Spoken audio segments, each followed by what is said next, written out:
अस्सलाम वालेकुम, मेरा नाम अमार है। मैं 5 साल तो डायलिसिस पेशेंट हाँ जी। 5 साल तो अपने गुर्दे वाश करवा रहे हैं जी। मैं चंगा भला मुंडा जी, जिंदगी का नहीं पता कित्थे लिया के सिटिया मैनूं। जो मैं कमांदा सीगा, मैं काम भी हुंदा सी मेरे कोलों, मैं कमांदा भी सी, घर भी चलांदा सी आपदा। हुण मैं ना काम नहीं हुंदा मेरे कोलों, बिल्कुल बेकार हो गया जी। हड्डियां कमज़ोर हो गई मेरिया, चलिया भी नहीं जाता, बहुत माड़े हालात नहीं पे आंदा। मैं तो कल्ला ही आना डायलिसिस कराने वास्ते। पहले मेरा ख्याल रखते थे मेरे भैन भरा, हुण नहीं रखते। हुण कहते जा मार जिथे मर्जी जाके, साढ़े को नहीं है पैसे देने वास्ते। पहले असीं इकट्ठे रहिंदे सीगे, जदों दा मैनूं इह मसला होया मेरे भरावां ने मैनूं धक्के मार के घर निकाल दिता हैगा वा।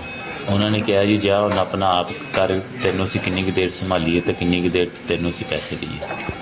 फिर मैं उत्थों निकलिया, उन्होंने घर चों फिर मेरे अम्मी अबू भी नाल ही आ गए। मेरा जवान मुंडा वा, असीं नहीं छड्ड सकदे आपदे मुंडे नूं बीमार नूं। मकान किराए ते लिया मैं ते अम्मी। पहले डायलिसिस करांदा सीगा, सेहत कार्ड जदों दा बंद होया बड़ा खुआर हो के डायलिसिस होंदे पे मेरे। धक्के खा रहे हैं तो कभी उधर धक्के खा रहे हैं जी। मेरी इन्नी पसली नहीं है कि प्राइवेट 5000 रुपया डायलिसिस ते मैं ला सकां जी। खाल साहब भी बीमार ने, पता नहीं समझ नहीं आ रही असीं कित्थों इलाज कराना। बहुत ज़्यादा लागत हो गई, तुहाडी मेहरबानी है जी। बीमारी बहुत महंगी है जी, मार के रखता ही है बीमारी ने सानूं।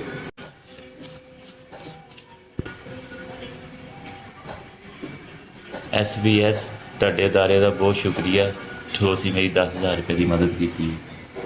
ਬਾਗ ਤੁਹਾਡੇ ਅਦਾਰੇ ਨੂੰ ਸਦਾ ਸਲਾਮਤ ਰੱਖੇ।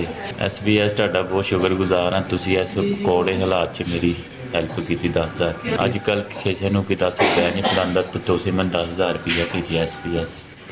अल्लाह पाक ਤੁਹਾਡਾ ਅਦਾਰਾ ਇੱਦਾਂ ਹੀ ਚਲਾਈ ਰੱਖੇ, ਇੱਦਾਂ ਹੀ ਤੁਸੀਂ ਗਰੀਬਾਂ ਦੀ ਹੈਲਪ ਕਰਦੇ ਰਹੋ।